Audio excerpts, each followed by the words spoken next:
Donc prenons nos Bibles dans l'Évangile selon Jean, au chapitre 18, du verset 10 au verset 14. 10 à 14, on peut prendre un verset chacun de ma droite vers ma gauche. Alors Simon-Pierre, qui avait une épée, la tira, frappa le serviteur du grand prêtre et lui coupa l'oreille droite. Ce serviteur s'appelait Malchus.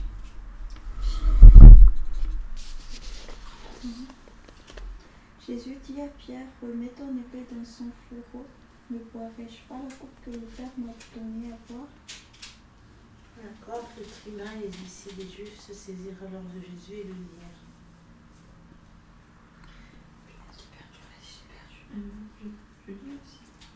Ils l'emmenèrent d'abord chez Anne, car ils étaient le beau-père de Caïphe, qui était grand prêtre cette année-là.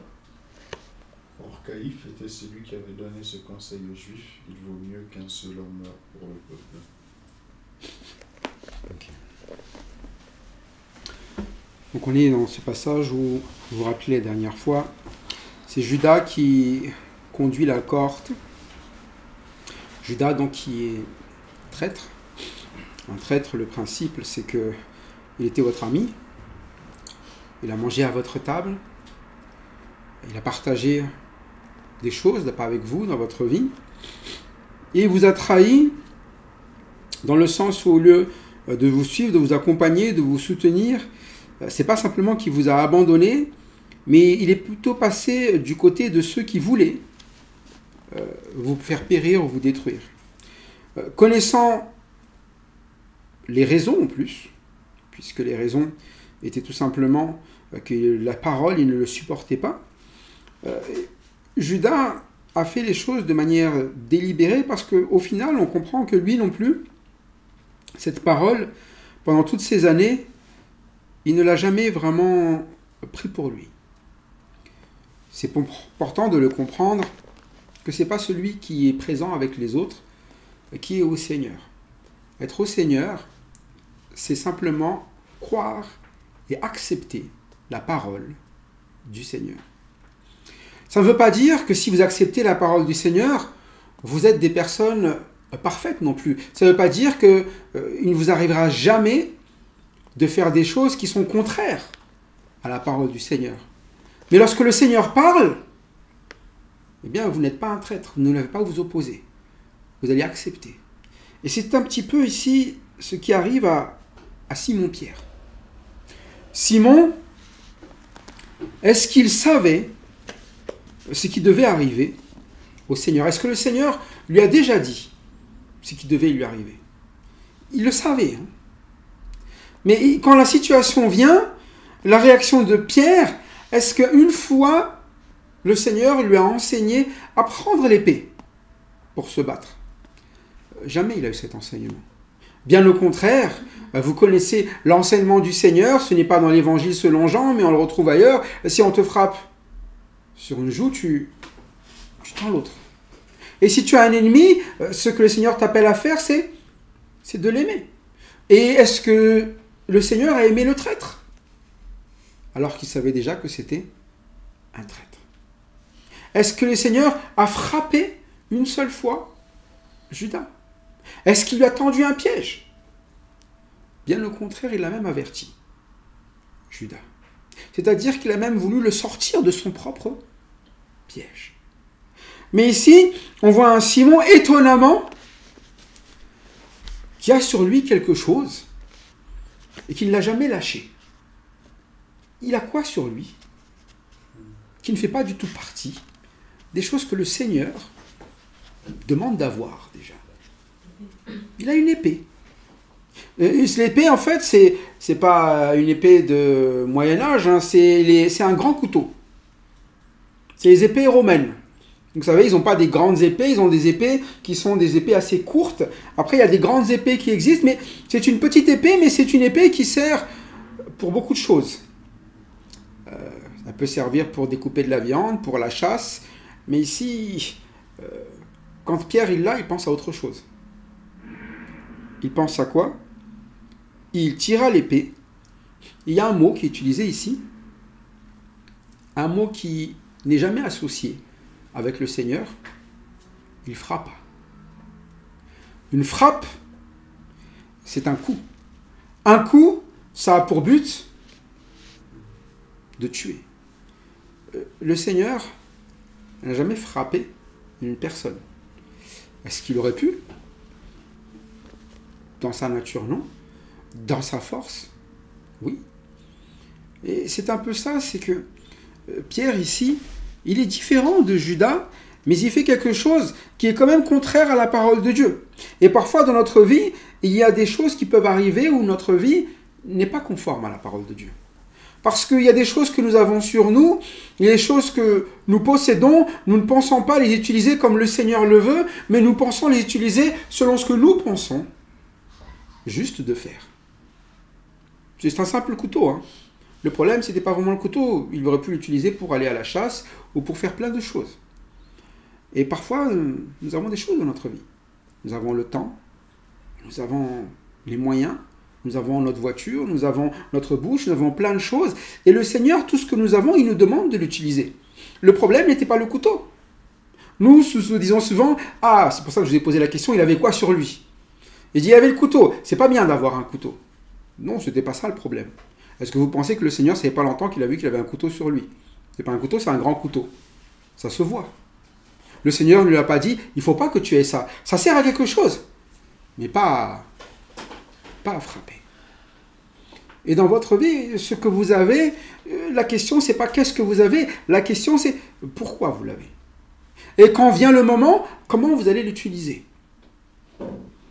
Lui, quand il avait cette épée, il la tire et il frappe ce qu'on appellerait ici un ennemi. C'est celui qui est du camp adverse. Celui qui est le serviteur du souverain sacrificateur. Littéralement, c'est quelqu'un de la maison du souverain sacrificateur, c'est un de ses esclaves. C'est quelqu'un, il fait ce qu'on lui demande. Au final, celui qui est en face aussi, est-ce qu'il voulait être là ou pas? On ne le sait pas. Tout ce qu'on sait, c'est que de toute façon, il doit faire ce que demande qui? Le souverain sacrificateur. Et vous savez, quand vous avez une personne devant vous, et la Bible va dire à un moment donné par rapport aux adversaires, justement, quand on a un conducteur, il l'appelle à quoi? Non pas à frapper l'adversaire. Mais vous connaissez ce verset qui dit quoi? Eh bien, de le délivrer de quoi? Vous connaissez? De Timothée. On peut prendre ensemble.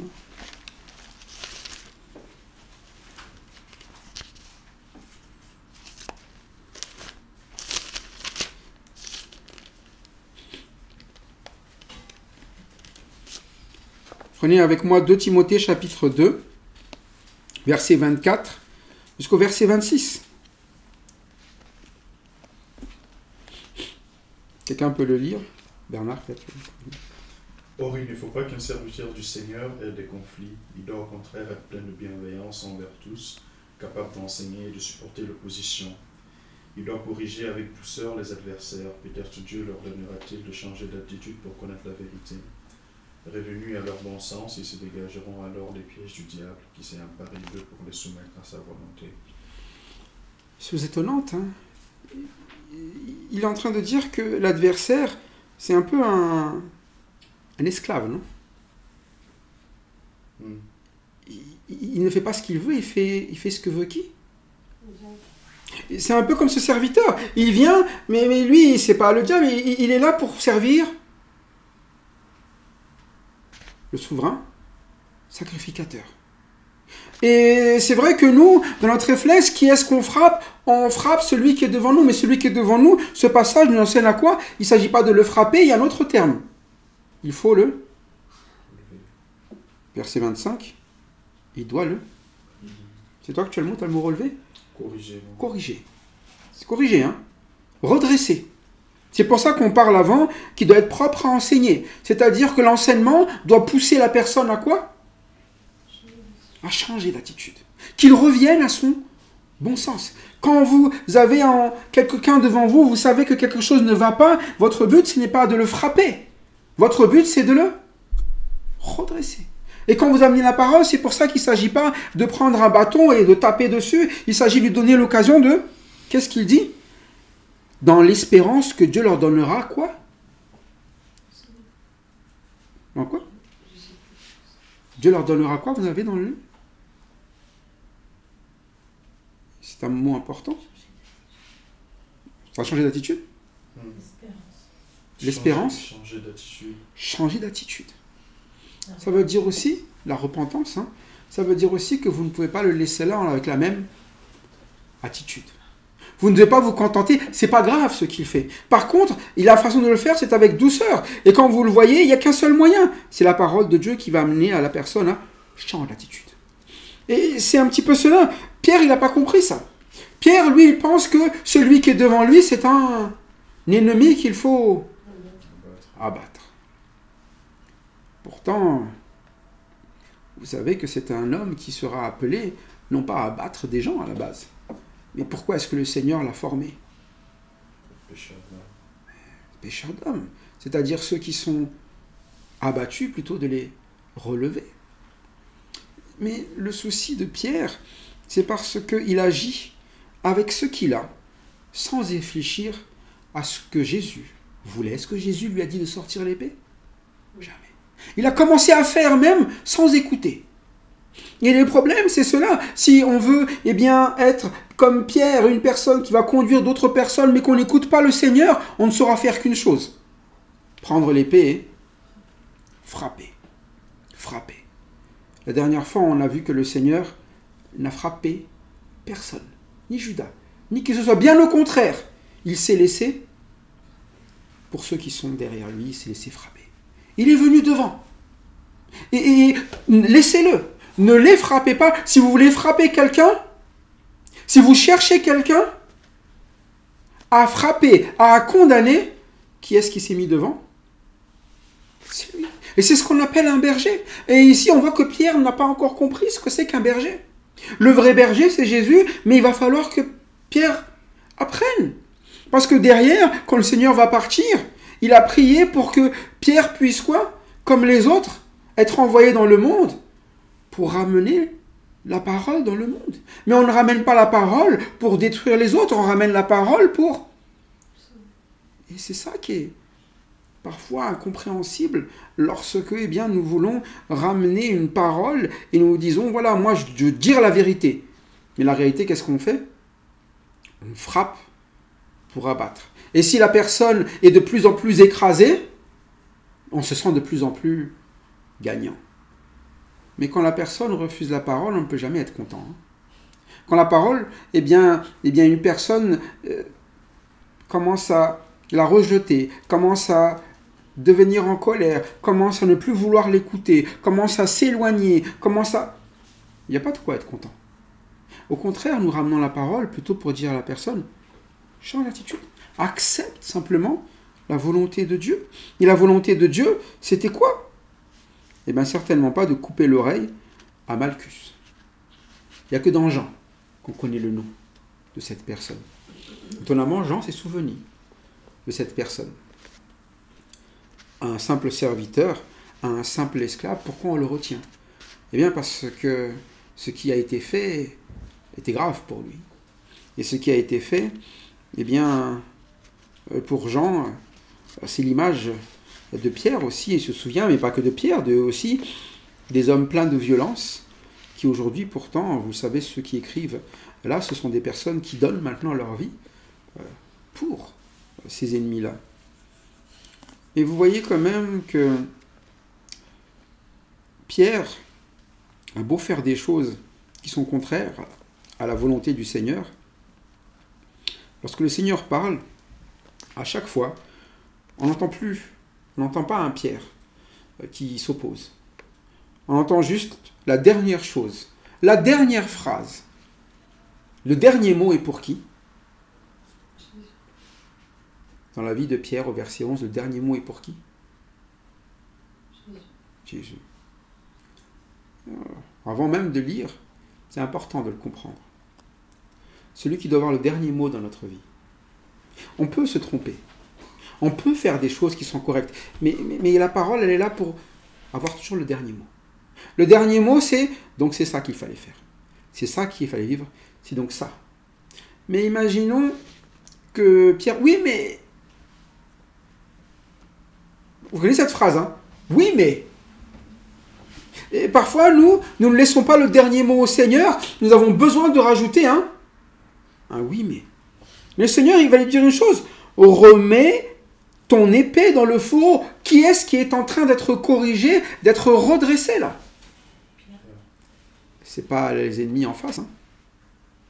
Vous savez, celui que vous redressez, le premier, ce sont les personnes qui vous sont le plus proches. Et vous voyez, il n'est pas en train de parler au sacrificateur, ni à la foule, ni à Judas. Est-ce qu'il est en train de dire à Judas, arrête ce que tu fais?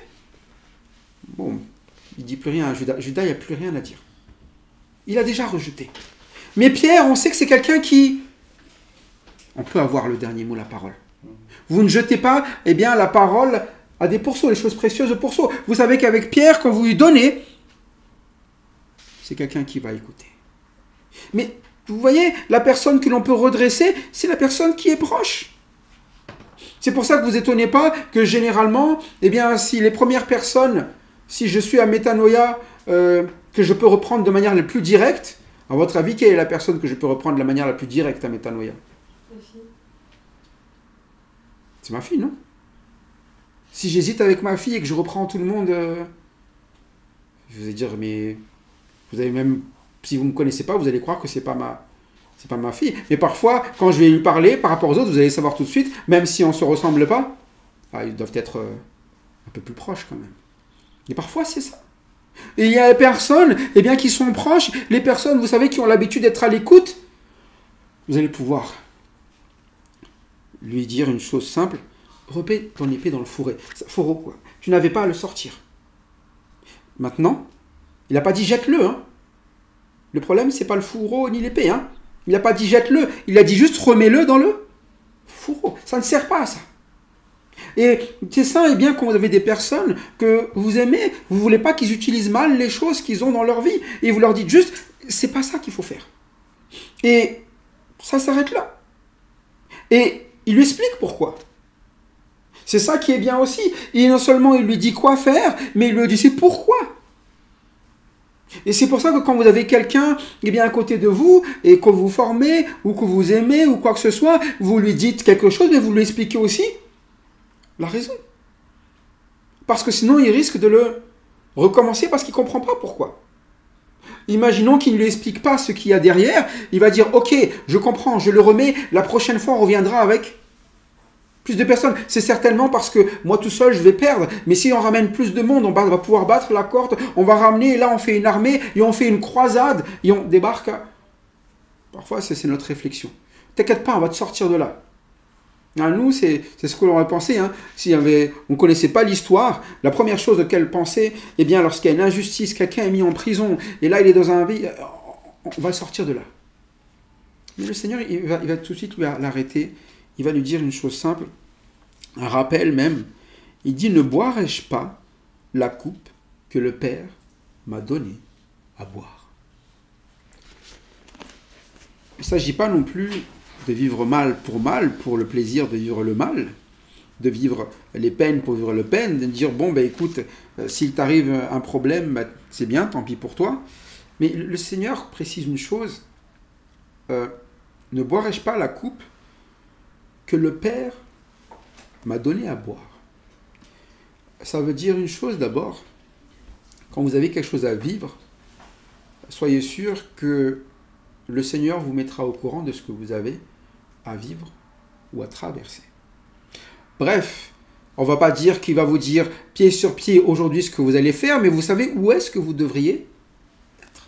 Quelle que soit la manière dont il se fait arrêter, quelle que soit la manière eh bien, dont il se fait traiter, vous savez une chose, c'est que le Seigneur avait une coupe à boire. Vous savez, et il sait qu'il doit mourir.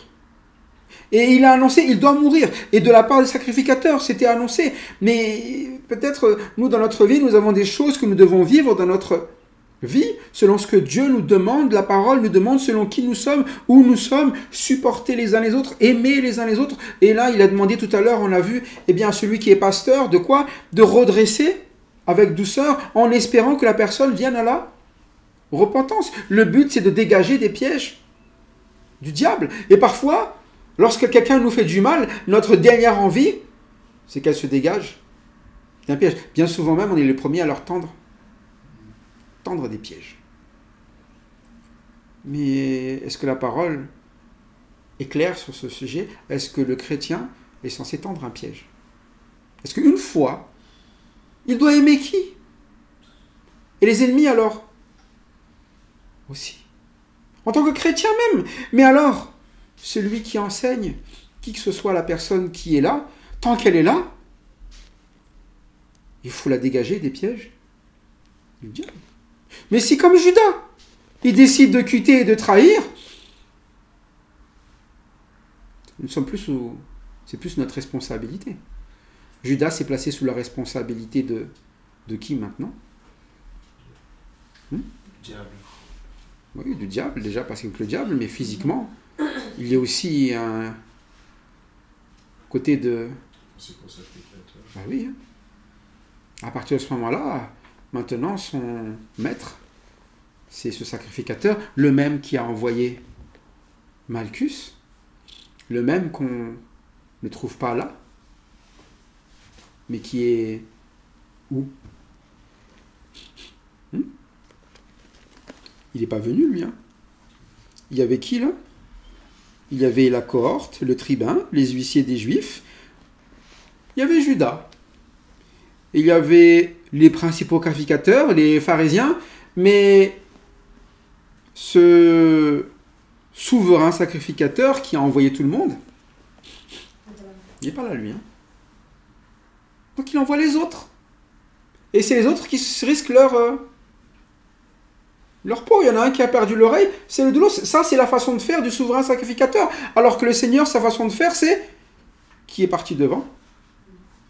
C'est lui. L'autre n'est même pas là.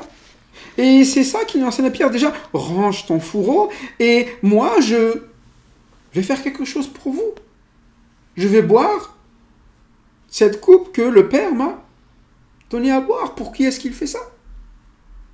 Non seulement pour Pierre, pour Judas, mais pour Caïphe, pour Anne, pour les tribuns, pour les huissiers, pour la cohorte, pour tout le monde au final, même pour les ennemis. Voilà quelqu'un qui est bien là, en train de redresser avec douceur, et en attendant que Dieu amène à la repentance certains d'entre eux. Voilà pourquoi le Seigneur va avoir ce dernier mot pour Pierre. Et voilà pourquoi, eh bien, dans notre vie, nous devons aimer que le Seigneur ait le dernier mot dans notre vie. Parce que le dernier mot, c'est le mot qui est salutaire pour nous. Le dernier mot du Seigneur, c'était des mots pour Pierre qui était un mot qui était bon pour qui? Pour lui et pour tout le monde. Et souvenez-vous toujours de ça. Quand vous lisez la parole de Dieu, ne la discutez pas. Parce que s'il vous le dit, c'est que c'est ce qui est bon pour vous, mais pour les autres aussi. Mais quand on la discute, alors nous ne pensons certainement pas, eh bien, ni à ce qui est bon, ni aux autres, mais nous pensons un peu comme Judas. Judas, j'en veux pas. Quand on dit j'en veux pas, eh bien, on va ramener des problèmes à qui? C'est un traître, non? Donc il ramène des problèmes à qui? À ceux qui sont censés être ses amis. Ceux qui étaient avec lui tout le temps. Et il va entraîner d'autres dans ces problèmes-là aussi. C'est lui, vous vous rappelez un petit peu, qui va dans le devant. Mais le Seigneur est un bon berger. Et il forme ses disciples qui sont à l'écoute, eh bien, à être des bergers. Ici, ces 12-là, ils sont là pour ça. Alors, une chose peut paraître étonnante, mais le Fils de Dieu s'est laissé, eh bien, saisir et lier par la cohorte, le tribun, les huissiers. Il s'est laissé emmener, comme quelqu'un qui est sans force. Il l'emmène d'abord chez Anne, il est dit, qui était souverain sacrificateur, qui était le beau-père de Caïphe, qui était souverain sacrificateur cette année-là. Et Caïphe était celui qui avait donné ce conseil aux Juifs. Il est avantageux qu'un seul homme meure pour tout le peuple. Quand vous regardez Caïphe, c'est pour ça que tout à l'heure il y a une comparaison un petit peu avec ce disciple-là qui est soumis au diable au final, soumis au souverain sacrificateur plutôt, un peu comme l'adversaire est soumis au diable. Mais vous comprendrez une chose, c'est que le diable, il fait même des choses où Dieu voulait que ça se passe comme ça. Si vous regardez la phrase de Caïphe, c'est une bonne ou une mauvaise phrase? Bonne ou mauvaise phrase? Il fallait qu'un seul homme meure pour le peuple. Pourtant, la raison pour laquelle il l'a faite, elle était bonne ou mauvaise? Mais vous savez, quand Dieu veut faire quelque chose, même les méchants, ils le tournent en la faveur de celui qui est dans la justice de Dieu. C'est-à-dire que le Seigneur, eh bien, oui, c'est vrai, il est avantageux qu'un seul homme meure pour tout le peuple. Mais tu n'as pas compris pourquoi. Mais Dieu, il t'a fait dire une chose qui est vraie. Mais surtout parce que, quel est son rôle à Caïphe? Quelle est sa place dans le peuple? À cause de sa place, il dit des choses même qu'il ne comprend pas lui-même.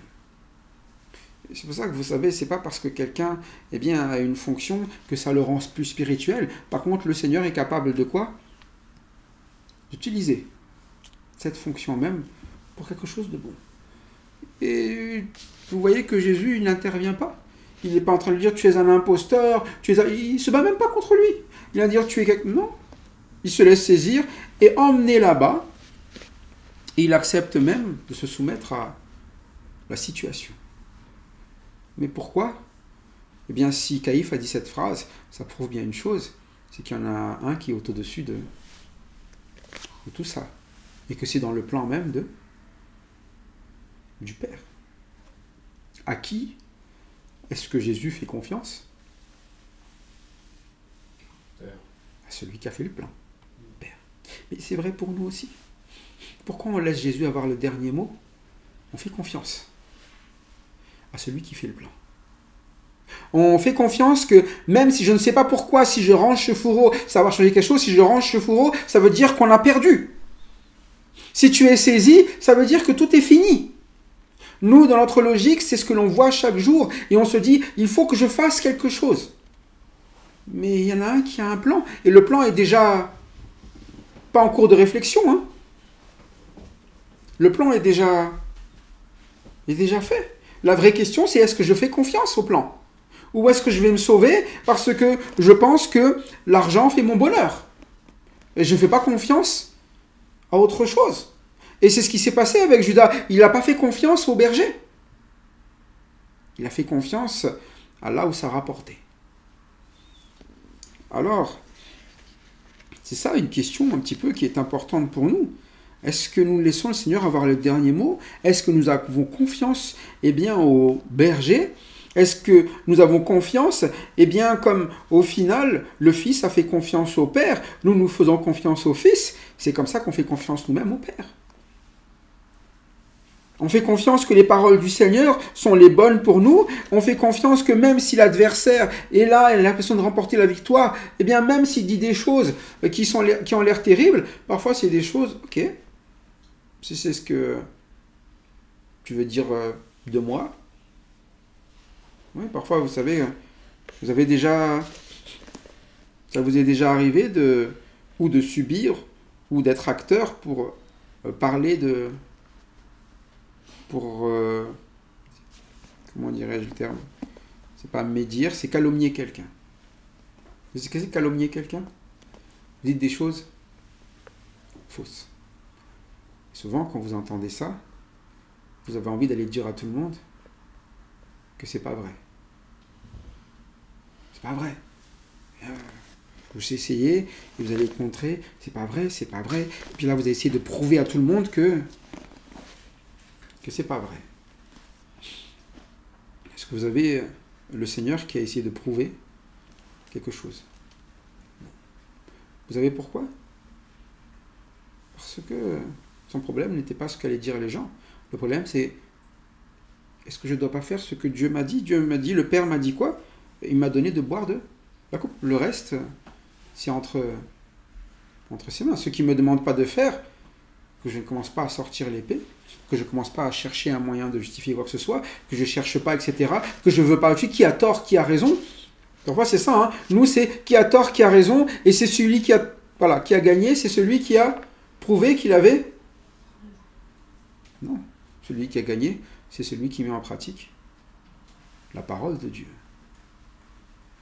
C'est pour ça qu'il nous corrige si souvent, parfois parce que souvent nous essayons de gagner sur l'autre. Nous essayons de frapper pour avoir la victoire. Et c'est ça quand on ne veut pas écouter le Seigneur, on commence à frapper, et on veut avoir raison, mais ce qu'il fallait, c'était écouter la parole du Seigneur et accepter la situation dans laquelle nous met le Seigneur. Parfois vous serez calomnié, très bien.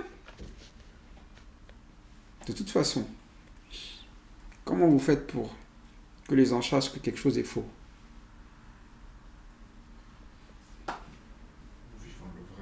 C'est tout. Hein. Plus simple que ça. Hein.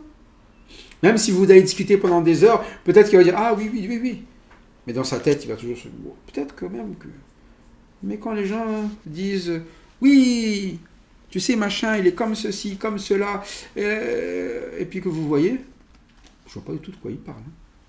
Et puis parfois, vous pouvez avoir des personnes qui font semblant le contraire. Mais puis quand vous voyez, mais c'est toujours vrai. Quand quelque chose est vrai, c'est vrai. Et à un moment donné, ça se verra. C'est pour ça que, par rapport au Seigneur, est-ce qu'aujourd'hui, tout le monde connaît les menteurs? Est-ce que tout le monde connaît les menteurs aujourd'hui? Non. Non? Avec Jésus, tu vois? Ceux qui sont avec Jésus. Qui avait raison? Qui avait tort? Est-ce que c'est les sacrificateurs qui avaient raison? Ou est-ce que c'est Jésus? Ou est-ce que c'est Jésus le sacrificateur? Qui est le brigand? Qui est le malfrat? Qui est hypocrite? Qui est blasphémateur? Vous le savez aujourd'hui? Pourtant, il ne s'est pas défendu. Comment vous le savez? Quand vous regardez, il y a une chose qui est sûre. Qui a aimé? Le peuple. Comme il dit la phrase, il est avantageux qu'un seul homme meure pour le peuple. Qui a avantagé le peuple? Qui? Et c'est ça la réalité. C'est tout. Et qui est l'adversaire? Eh bien, on le sait aussi. C'est pour ça que n'ayez jamais peur de ce que les gens vont penser et ne frappez pas les gens parce qu'ils vont penser des choses de vous. Acceptez le plan de Dieu et vous verrez, le plan de Dieu n'est pas là pour vous donner raison, il est là pour justifier celui qui vit la justice de Dieu, c'est-à-dire celui qui suit sa parole. Et c'est toujours une réalité qu'il faut comprendre. C'est pour ça que ça ne sert à rien de discuter, il faut juste quoi? Et c'est ce que le Seigneur fait. Hein. Les seules personnes qu'il reprend, c'est Pierre. Une personne, il reprend, il y a combien de personnes là qui font quelque chose de mal? Il n'y en a qu'un seul qui le reprend. Hein.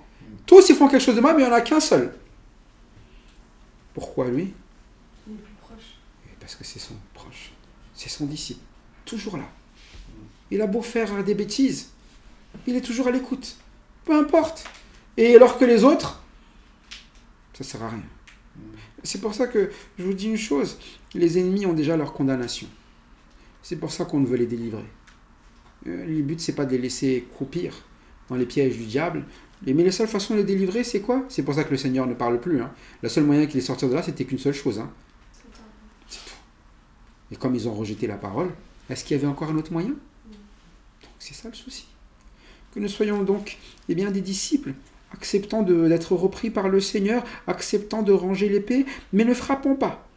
Au contraire, imitant le Seigneur, cherchant à comprendre qu'est-ce que le Père veut. Et ayant toujours confiance dans le plan du Père. Parce que le Père, il est au-dessus de tout, il a préparé des choses à l'avance, et même quand l'ennemi eh bien, fait quelque chose de mal, sachez une chose, comme le dira, eh bien, Paul, lorsqu'il a des adversaires, eh bien, qui parlaient sur lui, comme dans Philippiens, vous connaissez ce passage, où il dit, voilà, il prêche, mais dans le but de me... Oui. Mais il dit, bon, peu importe, qu'importe, je sais que cela tournera en ma faveur. Hein. Il a dit, pour mon salut. C'est de la foi, mais comment il peut être sûr de ça? À cause il a compris une chose, il y a un maître au-dessus de tout. C'est pas ça qui va le condamner. Alors soyons confiants dans les plans du Père, et soyons des disciples toujours à l'écoute du Seigneur, rangeant quand il faut ranger, utilisant comme le Seigneur veut l'utiliser, afin qu'il soit glorifié dans notre vie et que nous grandissions sous sa conduite. À lui seul la gloire. Amen.